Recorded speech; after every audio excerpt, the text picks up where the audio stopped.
A graça e a paz, meninas. Vocês estão acordadas aí, gente? A gente acende essa luz. Acende essa luz que eu vou pregar, senão essas mulheres vão dormir. Gente, estou feliz de estar com vocês novamente. Que dia maravilhoso, né? Nós estamos sendo tão ministradas pelo Senhor. Bendito seja o nome do Senhor por tudo que Ele está fazendo e por muito que Ele vai fazer ainda. Quando a gente fala de legado, e não quero ser redundante, tudo que já foi falado aqui, mas Jesus, nos seus últimos momentos, na sua última ceia com os seus discípulos, Ele teve uma atitude incomum. Ele, tomando o lugar do menor na hierarquia dos servos, Ele se cingiu de uma toalha e lavou os pés aos seus discípulos. Quando Jesus quer enfatizar o ensino, nos seus últimos momentos, Ele sabia que era o último momento que Ele estaria reunido com os seus discípulos antes de ser entregue para ser crucificado. Então, ali no Getsemane, Ele estava, mas não com todos. Ele estava com o menor grupo. Mas nesse momento Ele está com o grupo todo, inclusive Judas. Todos estão juntos. E Ele se cinge de uma toalha e começa a lavar os pés aos discípulos.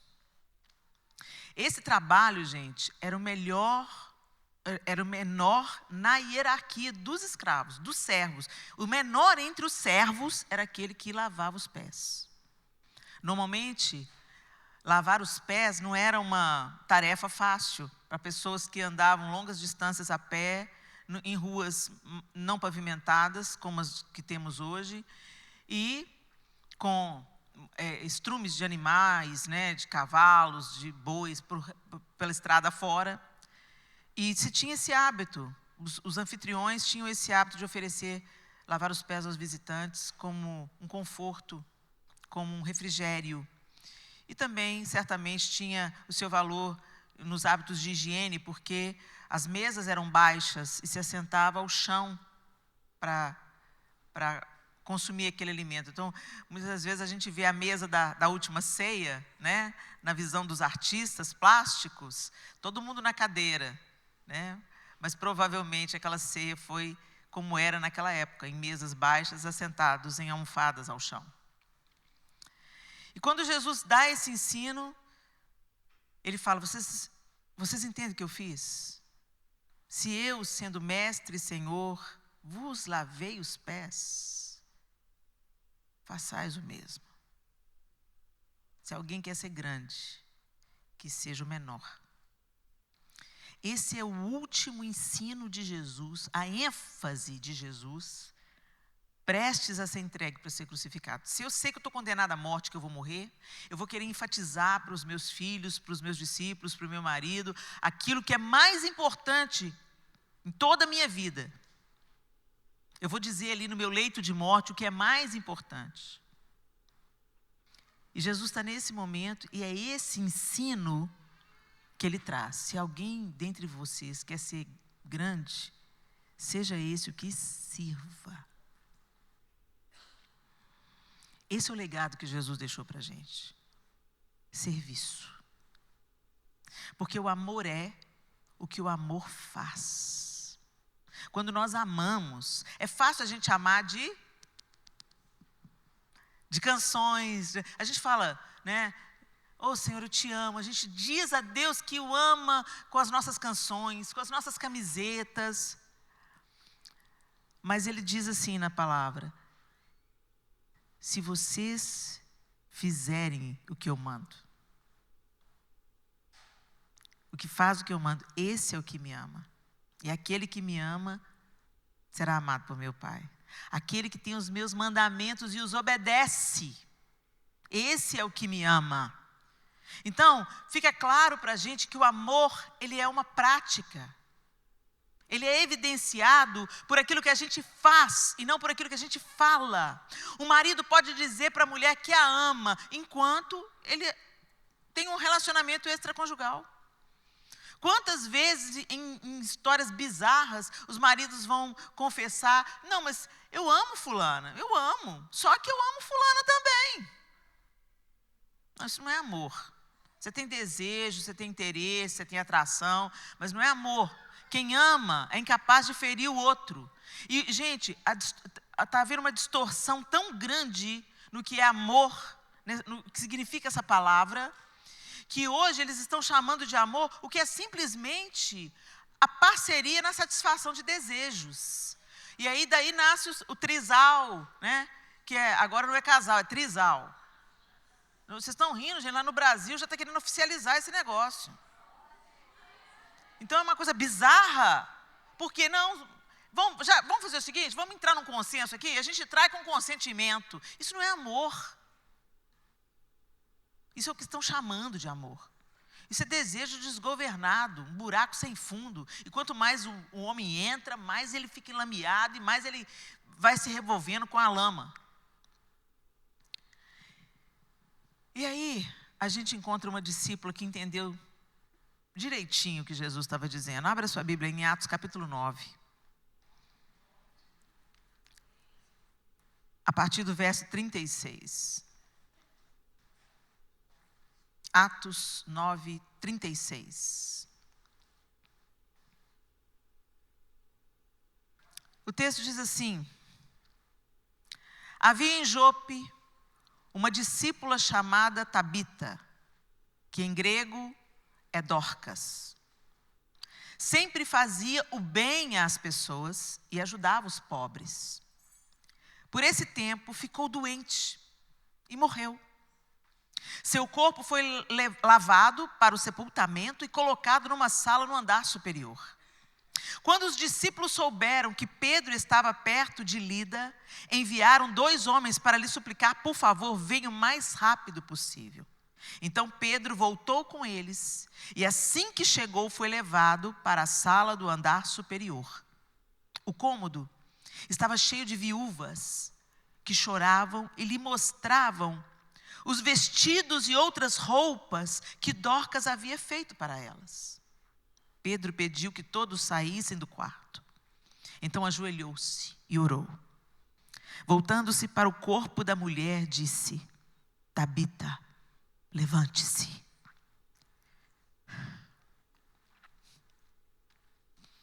E ela abriu os olhos. Quando ela viu Pedro, sentou-se. Ele lhe deu a mão e a ajudou a levantar-se. Em seguida chamou os discípulos e as viúvas e a apresentou viva. A notícia se espalhou por toda a cidade e muitos creram no Senhor. Pedro ficou em Jope algum tempo, hospedado na casa de Simão, um homem que trabalhava com couro. Senhor, essa é a tua bendita palavra. E nós te pedimos, Senhor, que não sejamos apenas ouvintes, mas nos tornemos praticantes das benditas letras, em nome de Jesus. Dorcas. Esse trechinho da Bíblia fala dela, mas seu nome se tornou notável, porque até na sua morte, Dorcas gerou salvação. O que me chama a atenção é que na nossa morte,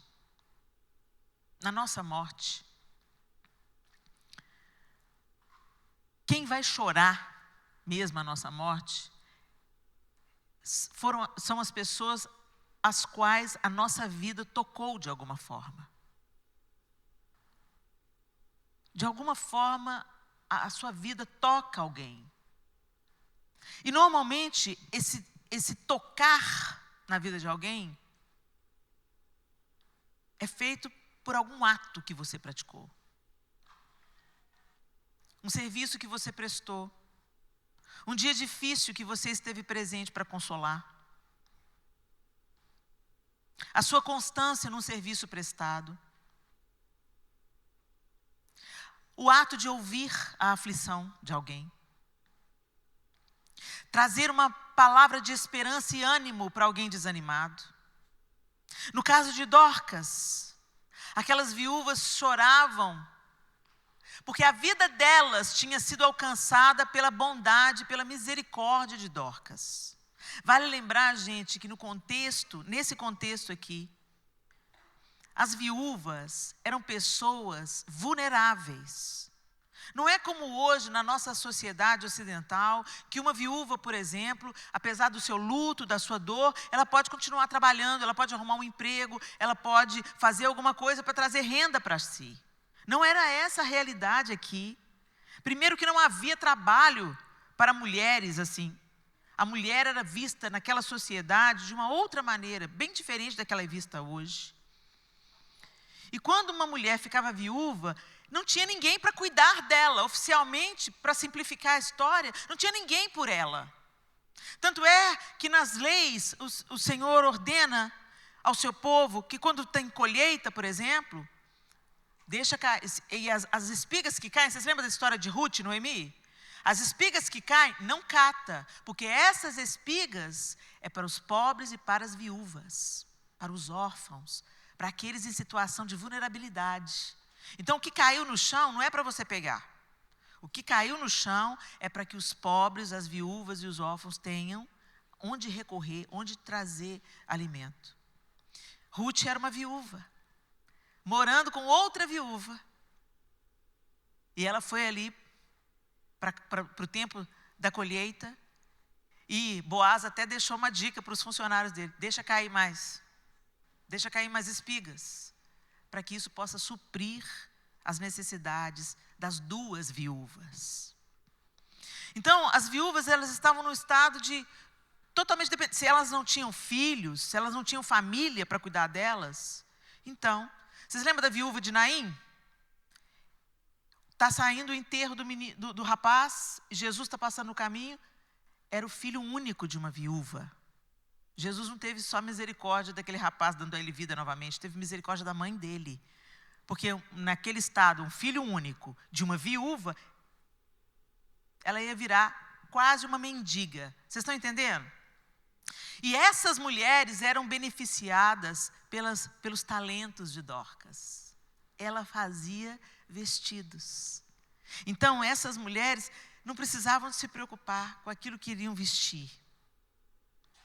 E quando Dorcas morre, fica doente e morre, o texto não diz para a gente detalhes sobre o que aconteceu, não diz detalhes sobre se Dorcas era mãe, não diz detalhes se ela era jovem, se ela já era uma senhora. Esses detalhes o texto não diz, só fala que ela era uma discípula. Discípula. Ela era uma seguidora de Jesus Cristo. Ela era uma mulher transformada pelo poder de Cristo. E ela estava colocando em prática tudo aquilo que ela aprendeu com seu mestre. Porque Jesus não ensinou só naquela ênfase que ele deu para os seus discípulos nos últimos momentos, onde só os homens estavam reunidos, não. A sua vida foi uma vida de serviço. Nem chorar João Batista ele pôde, porque quando ele quis se retirar, quando ele recebe a notícia da morte de João Batista, e Jesus quer se retirar para chorar a morte do seu primo, do seu parente chegado. Ele não teve tempo para isso. Quando ele chegou do outro lado, onde ele queria se isolar, tinha uma multidão esperando por ele. E ele foi ali se derramar, curar, ouvir, se manifestar para aquelas pessoas. Quando a gente vê Jesus entrando na casa de Pedro, e a sogra de Pedro está enferma, com febre, Jesus entra, ora por essa mulher. E o texto diz para a gente que ele toma ela pela mão e vem, põe ela de pé. E ela instantaneamente, a febre a deixa. Então, ele se volta para essa mulher e ele tira a enfermidade da mulher. E o texto diz que imediatamente ela passou a servi-los. Então, gente, o amor, ele é manifestado por aquilo que fazemos. Foi algo que Dorcas fez, que tocou a vida daquelas viúvas. Então, legado não é alguma coisa que a gente deixa apenas para os nossos filhos, nossos netos, nossos bisnetos, nossa geração. Legado nós podemos plantar em pessoas mais jovens do que a gente, como eu disse ontem. Mas eu quero te dizer que muito provavelmente, pode ser que, Dorcas fosse até mais jovem do que muitas dessas viúvas. Mas ela deixou algo nelas. Como eu disse ontem, legado, herança é algo que você deixa para uma pessoa. Legado é o que você deixa nelas.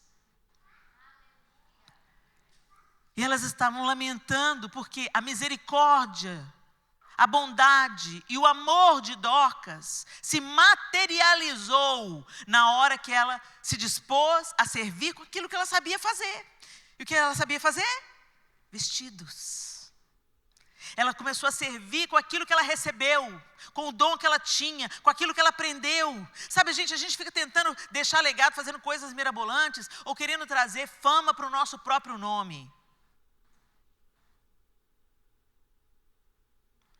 Essa é uma armadilha do inferno. Nós não temos que pretender trazer fama para o nosso nome. Nós temos que pretender trazer glória ao nome do Senhor.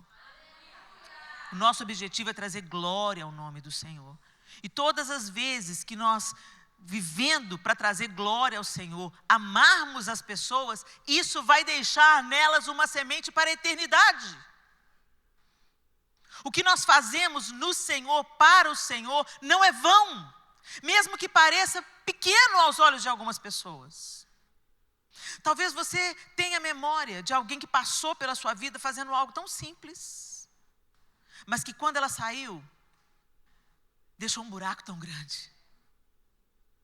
Nossa, se fulana estivesse aqui, isso ia estar coberto, isso ia estar cuidado, isso ia estar protegido, isso ia estar alimentado, sei lá. Tem pessoas que saem da nossa vida e deixam saudade. E tem pessoas que saem da nossa vida e a gente dá graças a Deus. E aí eu quero saber de você, que tipo de pessoa é você?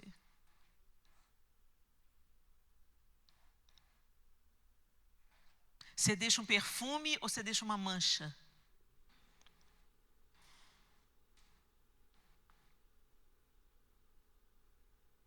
Essa mulher é inspiradora. Dorcas, fazendo vestidos. Quando ela morreu, ela provocou comoção, choro. E aquelas viúvas vieram para Pedro, mostrando a ele os vestidos, chorando a morte de Dorcas. Discípula. Discípula imitador, aprendiz do mestre, do qual nós falamos que somos também. Nós nos auto-intitulamos discípulas de Jesus Cristo, sim ou não? Então viva como discípula. Viva como Dorcas. Os nossos dons, os nossos talentos, o nosso dinheiro, o nosso tempo, aquilo que possuímos, aquilo que o Senhor nos confiou, não é só para nós. A vida que Deus nos deu não é só para nós. Esse é o mote desse século, que diz que você tem que cuidar de você, que você tem que se priorizar. Gente, a gente tem que tomar muito cuidado com os discursos que são muito bonitos e parecem ser bons, mas são meias verdades. Meias verdades é a especialidade de Satanás. Quando ele vai tentar Jesus, ele vem com meias verdades. Você não é o filho de Deus? Então só pode ordenar que essas pedras virem pães. O senhor não é filho de Deus? Então só pode se lançar daqui dá ordens aos teus anjos para te sustentarem. Ele cita as escrituras, ele cita a verdade. Mas cuidado com as meias verdades, as verdades distorcidas. E hoje a gente tem tantas falas que parecem ser tão boas, tão legítimas, tão legais de ouvir, mas são meias verdades. A clássica é, não sou obrigada. Eu não sou obrigada. Não sou obrigada a nada.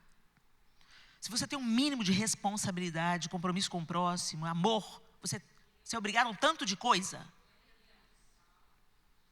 Você é obrigado a prestar contas. Você é obrigado a não pensar só no seu próprio umbigo. Isso se chama autorresponsabilidade. Não sou obrigada a nada. Então morre. Ser infrutífero, morre. Sabe, gente, nós não fomos feitos para isso. Imagina se Jesus olha para a gente e fala assim, morrer por eles? Ah, não, pai, não sou obrigado.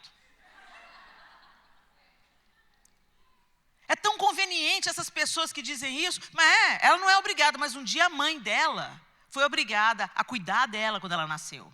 Foi obrigada a dar de mamar, foi obrigada a dar comida, foi obrigada a trocar fralda. Alguém foi obrigado. Ninguém deixou ela, o Deus dará. Alguém assumiu a responsabilidade. Alguém assumiu a educação, alguém assumiu a comida, alguém assumiu a escola, alguém assumiu o para casa, alguém assumiu. Aí a pessoa cresce, nascida de uma ameba? Não. Teve alguém que assumiu responsabilidade em todo o background dela. Mas agora não sou obrigada. Cuidado, meias verdades. Parece ser uma coisa libertadora, mas na verdade é aprisionante. É mentirosa. Você tem que cuidar primeiro de você, para depois você cuidar dos outros. É verdade. Mas cuidado com a meia verdade. É amar o outro como a ti mesmo. Então, enquanto você está cuidando de você, cuida do outro também. Quando você comprar uma sandália para você, lembra daquela irmã que o marido está desempregado há 2 anos, ela só vem de chinelo de dedo para a igreja. É amar o outro como a mim mesmo. E nós fomos tão forjadas no material de Jesus, né, do Senhor, que é melhor dar do que receber, que quando a gente vive só de receber, isso nos aleja. Por isso que a gente está vendo uma geração aí seriamente comprometida de crianças e adolescentes que tiveram tudo. Talvez você já tenha ouvido uma mãe falando assim, por que deu errado? Eu dei tudo para fulaninho. Esse que é o problema, você deu tudo para fulaninho. O amor não dá tudo, não. Deus amou o mundo de tal maneira, Ele deu o seu Filho unigênito, Ele deu o melhor que Ele tinha, Ele deu a própria vida, Jesus. Mas Deus não te dá tudo que você quer, na hora que você quer. Porque Ele te ama. Agora, estão chamando de educação positiva. Educação positiva. Graças a Deus, já levantaram umas sensatas aí que começaram a colher os frutos tortos e amargos da educação positiva. A educação positiva não dá limite. O reizinho é que escolhe. Você prefere essa roupa ou essa roupa? Agora você quer brincar ou você quer tomar o banho? Aí quando o bonitinho chega na escola, a história é outra. Na escola não tem educação, tem hora, tem compromisso, tem coletividade. Mas aí o reizinho, empoderado, não sou obrigado, não quero, não vou. Você não quer, você não vai, mas precisa ir, porque tem o coletivo, a coletividade tem que funcionar. Não quero, não sou obrigado. Aí ele pensa que o mundo está tratando ele mal. Ninguém me entende, ninguém me compreende, ninguém me aceita. Aí corta os pulsos. Gente, é sério o que a gente está vendo aqui. A gente não vive só para a gente. O Senhor deu o exemplo. Ele deu a sua própria vida. Ele deixou toda a sua glória, o seu conforto, a sua majestade e encarnou. Só o fato da encarnação já é humilhação suficiente. Mas ele não só encarnou, viveu 30 anos, cerca de 30 anos, alguns estudiosos dizem 34, 35 anos, no anonimato. A gente vê Jesus no nascimento, fugindo para o Egito, aos 12 anos no templo, e depois para ser batizado. E o que ele fez nesse tempo todo? Foi gente. Foi irmão mais velho. Foi filho. Foi vizinho. Foi gente. E tem gente com 20 anos falando assim, Deus, quando é que o seu propósito vai cumprir na minha vida? O propósito já começou, minha linda, você está atrasada. O propósito é você ser testemunha de Jesus.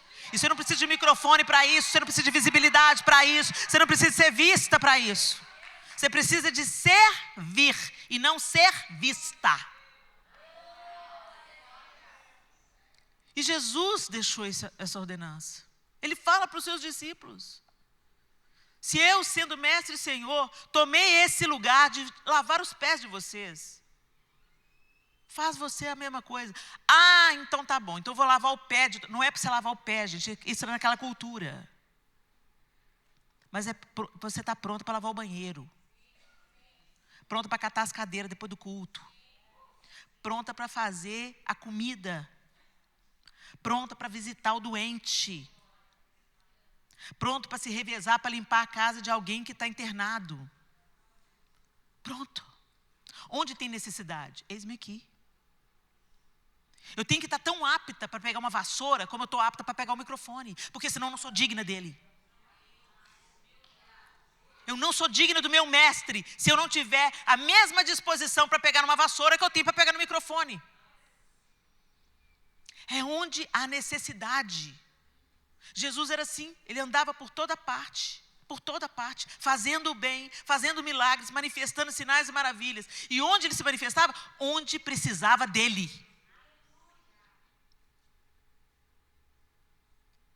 Jairo foi atrás dele. Ele já estava com uma demanda grande, uma multidão em volta dele. Minha filha está enferma, está à morte. Vem comigo. Vou. Aí no caminho tinha uma outra, se esvaindo em sangue, que vem e toca na orla das vestes dele. Ele para, olha para essa mulher, dá voz para essa mulher. Aquela imunda. Ele olha para ela, ele enxerga. Ele não apenas cura, mas ele dá voz a ela. Aí nesse ínter chega alguém e fala, não precisa vir mais não, morreu. Ele fala, tenha bom ânimo, vou lá na sua casa, estou indo lá. Jesus estava disposto a servir. Parece alguma coisa glamurosa, gente, mas vale lembrar que Jesus estava na nossa roupagem, na nossa humanidade. Então ele se cansava. Ele viveu dias de angústia. Ele sabia que ia ressuscitar Lázaro, mas se comoveu com o luto das suas amigas, irmãs de Lázaro. Chorou junto com elas. Ele deu exemplo, gente. Oh, que maravilha! Abriram o Kids.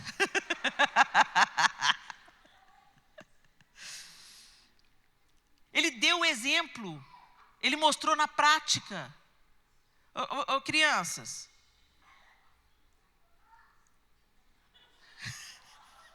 É uma avó. Tinha que ter uma avó na parada, né? Eu não posso falar nada. Caladinha. Uma avó entrou em ação. Deixa eu voltar, gente, espera aí. Então Jesus, ele não mandou fazer, ele fez. Ele não só mandou, ele não só ordenou, ele não só cobriu os seus discípulos de autoridade, mas ele fez tudo que era para ser feito. Ele não se negou, ele não se ausentou.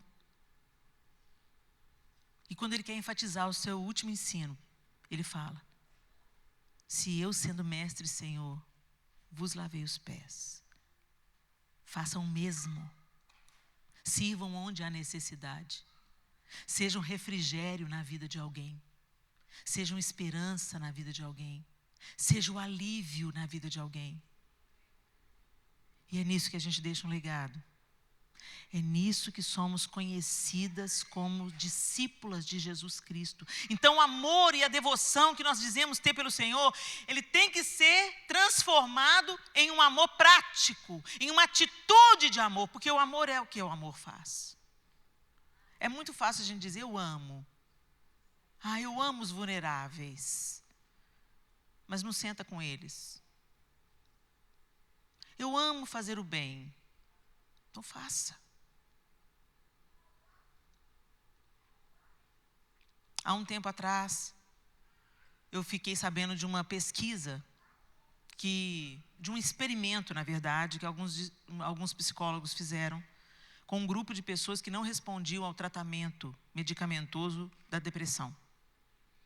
Essas pessoas já tinham feito um tempo de tratamento da depressão e chegou num momento do tratamento que esse grupo de pessoas parou de responder ao medicamento. Trocaram os medicamentos, fazendo terapia, e elas pararam de responder. Simplesmente não produzia a química no cérebro que precisava produzir, e elas foram mergulhando na depressão. Então, eles fizeram um experimento. Pegaram esse grupo de pessoas e levaram esse grupo de pessoas para servir. Então, levaram nos lugares vulneráveis, levaram para servir o sopão debaixo do viaduto, levaram para fazer trabalho voluntário nos asilos, levaram para visitar orfanatos. E à medida que esse grupo foi praticando o bem, servindo de uma maneira prática as pessoas vulneráveis, todos foram curados da depressão. Todos, todos. Não foi 90%, todos. Isso revela claramente, gente, que nós não fomos feitos para viver uma vida autocentrada. Uma vida que só quer receber. E é esse o mote desse século. O século está falando que você tem que isso mesmo. Cuida da sua vida, não se preocupa com ninguém, cada um por si, Deus por todos. Mas não é isso que a Bíblia manda a gente fazer. Deus amou o mundo de tal maneira que Ele fez alguma coisa. Jesus nos amou de tal maneira que Ele fez alguma coisa. E Ele nos chama para fazer também. Ele fala com os discípulos lá em Atos capítulo 1.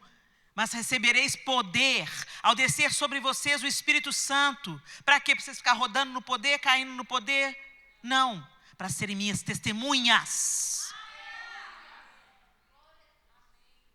Uma evidência, uma testemunha, uma evidência viva, uma prova da existência e da obra da cruz.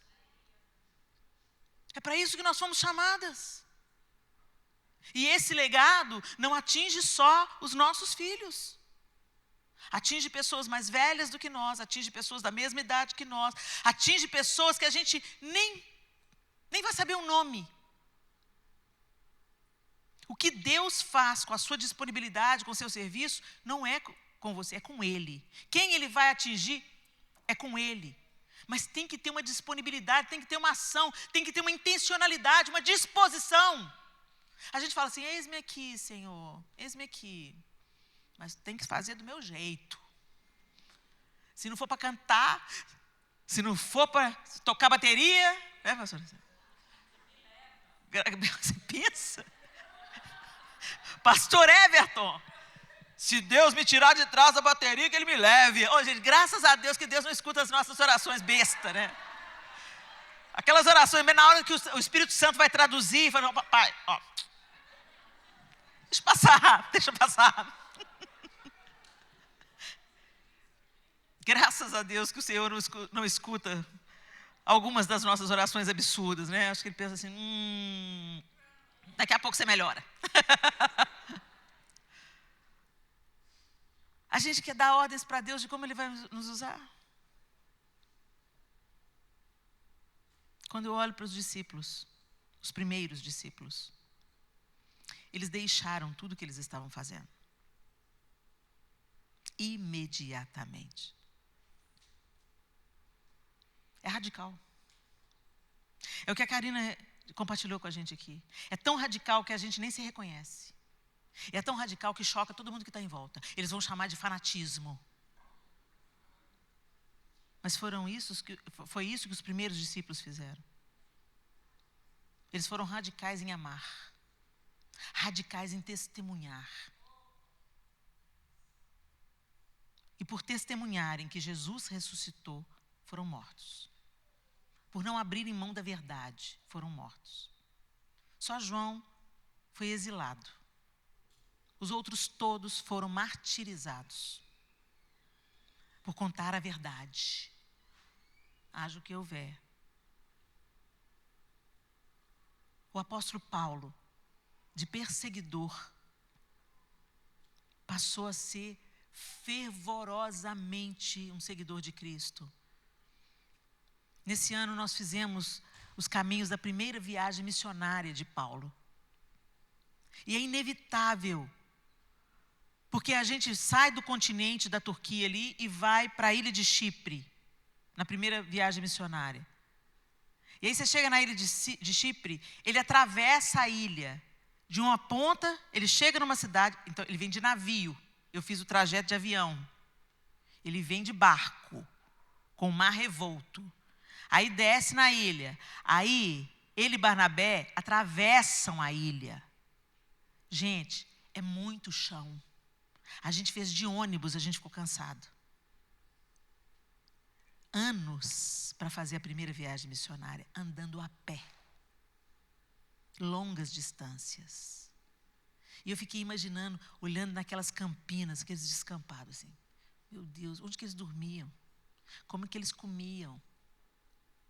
E o dia que chovia, como é que era quando chovia? Será que eles tinham barraca? Será que eles tinham algum animal para levar a carga deles e de vez em quando eles também sentavam no lombo do animal? Como é que era?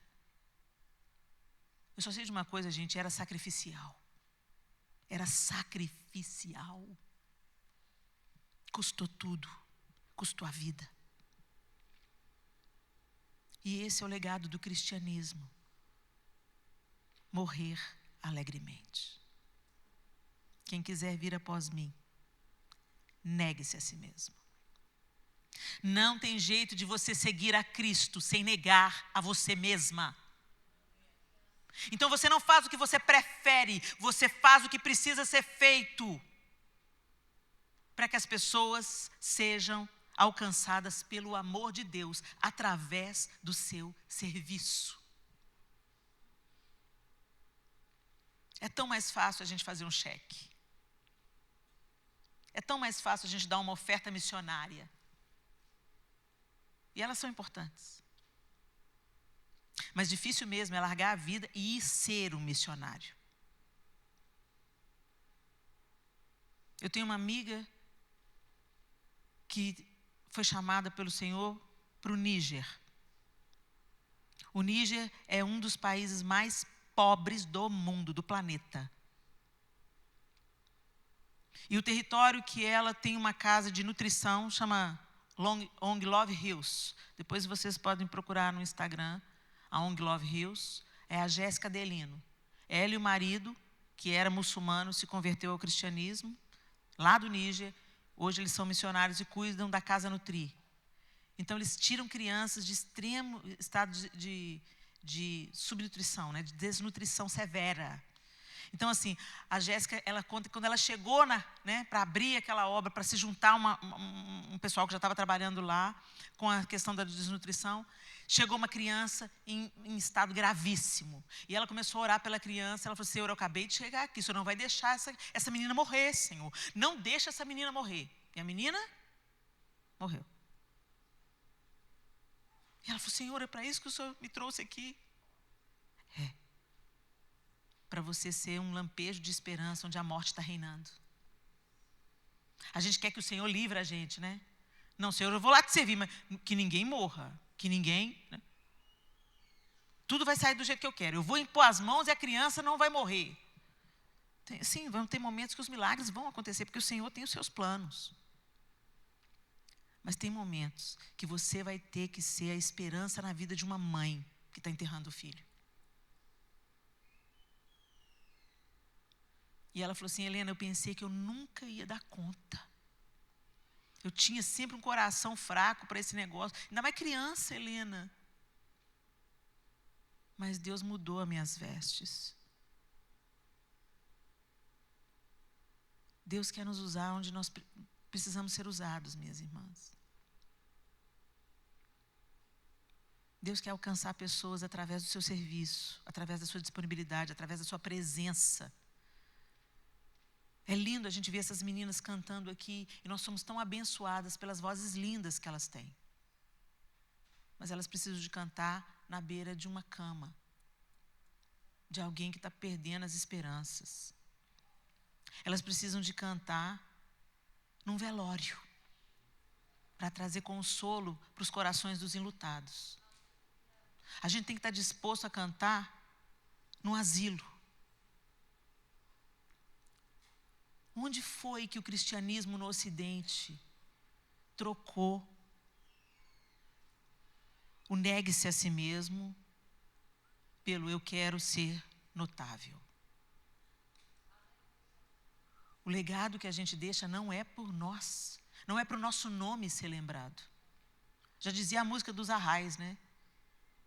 E que o meu nome morra com meu corpo e que o de Cristo permaneça em tudo.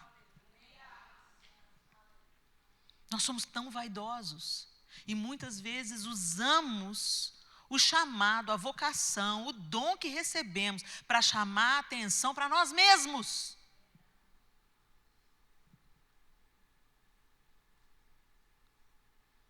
Quem precisa de ficar subindo, de ficar se achando semelhante a Deus, vocês sabem quem é. E é isso mesmo que ele sopra para dentro da alma dos crentes. O Senhor já provou o seu valor. Você custa o preço mais caro desse mundo.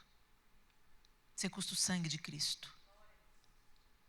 Toda a riqueza do mundo reunida, do universo, dos planetas, dos minerais contidos em todas as galáxias, são insuficientes para pagar o preço do sangue de Jesus. Você custa o preço mais caro desse mundo. Então você não precisa ficar massageando o seu ego. Você não precisa que as pessoas venham cá te aprovar, te aplaudir, te reconhecer. Mas a gente precisa de buscar fervorosamente a aprovação e o reconhecimento do nosso Senhor. Vinde, benditos do meu Pai, entrai na posse do reino que vos está preparado desde a fundação do mundo. É isso que eu quero ouvir. Mas hoje parece que ficou meio que institucionalizado, gente. Ser celebrity gospel. O Senhor não chamou a gente para ser celebridade, chamou a gente para ser discípulo, imitadores dele. E como imitadores dele, nós precisamos de ir onde a dor está, onde o luto está, onde o problema está, para ser refrigério, para ser cura, para ser bálsamo, para levar uma oração, para levar uma marmita, para levar esperança. Mova-se. Mova-se. Para de falar que ama. E ame com a prática. Ame com a vida. Ame com a sua entrega. Ame fazendo aquilo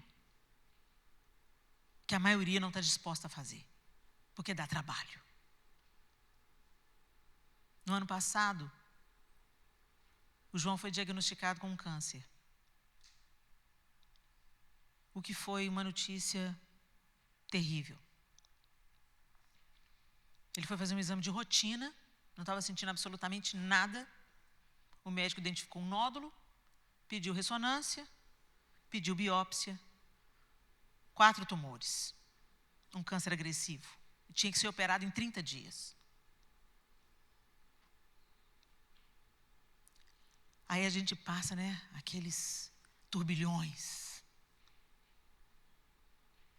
Na semana depois que a gente compartilhou isso com as pessoas mais próximas, os amigos de oração.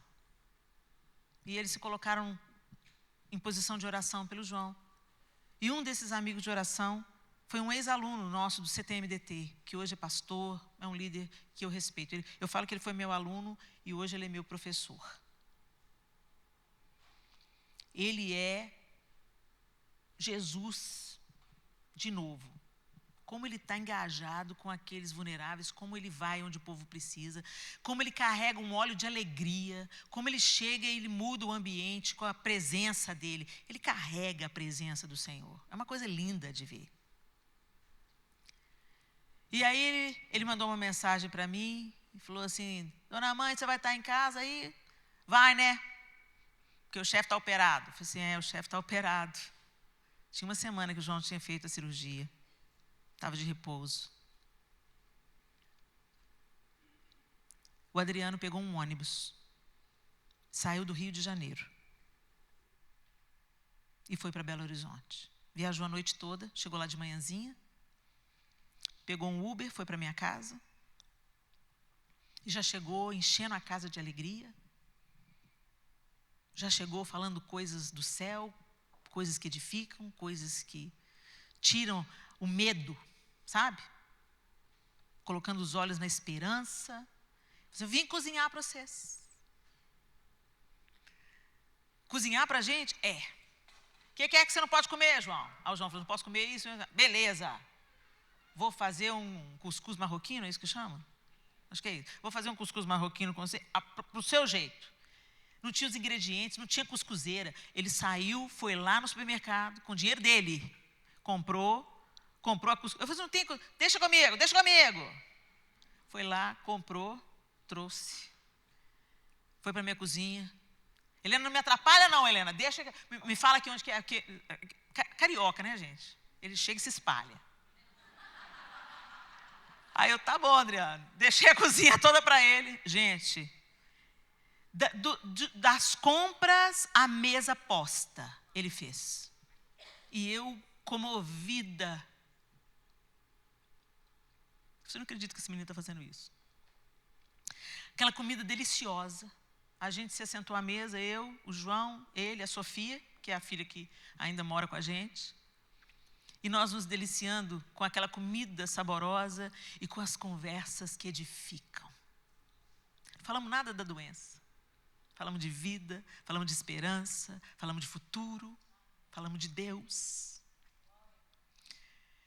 E aí rimos, brincamos, lembramos velhos tempos, passou a tarde toda com a gente. Quando foi dando ali pelas 6 horas, tem que voltar. Você vai embora hoje? Vou.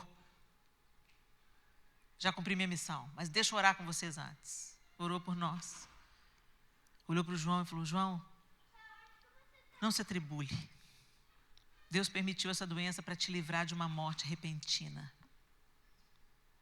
E de fato o João estava com muitas alterações, estava obesidade grau 2, estava as taxas todas comprometidas. Ele perdeu o pai aos 33 anos de um ataque cardíaco fulminante. E o Adriano orou, quando ele acabou a oração, ele olhou e falou assim, João, essa enfermidade não é para a morte. Deus permitiu que ela acontecesse para te livrar de uma morte repentina. Trouxe consolo para o nosso coração. E foi embora o Adriano. Estou indo, pô, vamos vocês, com Deus. Pegou o ônibus e voltou para o Rio de Janeiro.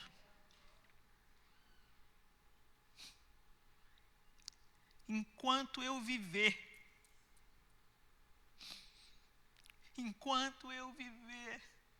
eu vou lembrar que numa das semanas mais escuras da minha vida, Jesus foi lá em casa e cozinhou para mim.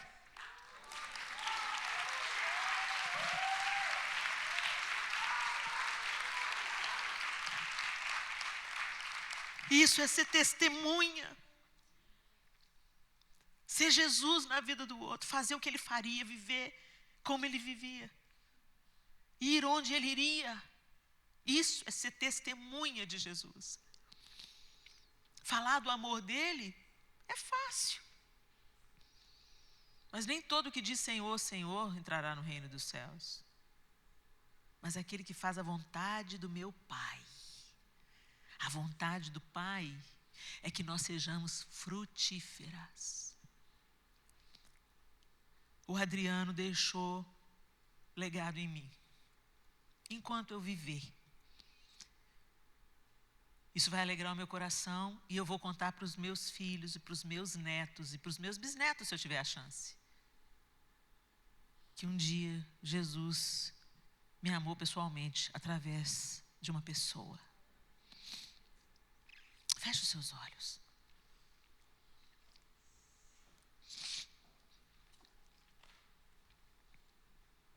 Dorcas fazia vestidos. Adriano faz cuscuz. E você, o que faz? O que você pode fazer, minha querida, para deixar o legado na vida de alguém. Nós percebemos, o Adriano é mais novo do que eu. Ele foi meu aluno. E ele deixou um legado em mim. Ele me despertou, ele me provocou para que eu faça o mesmo. Talvez se ele olhasse para o conforto dele, mas eu vou sair daqui de noite, deixar meu filho pequeno, minha esposa, e vou lá para Belo Horizonte, passar um dia inteiro lá e voltar num bate-volta, cansativo. Ele não pensou no conforto dele. Ele abriu mão de um dia com a família dele, para derramar amor na minha casa, sobre o meu marido, sobre mim, sobre a minha filha caçula. É dessas pequenas, grandes coisas que o reino de Deus é feito. Deus não precisa de coisas extraordinárias, Ele já é extraordinário. Mas Ele quer usar a simplicidade, o dia a dia, o cotidiano, para ser tudo em você. E para marcar a vida de pessoas através da sua vida, do seu serviço. Não resista. Não seja dominada pelas suas preferências. Não queira só estar onde há festa.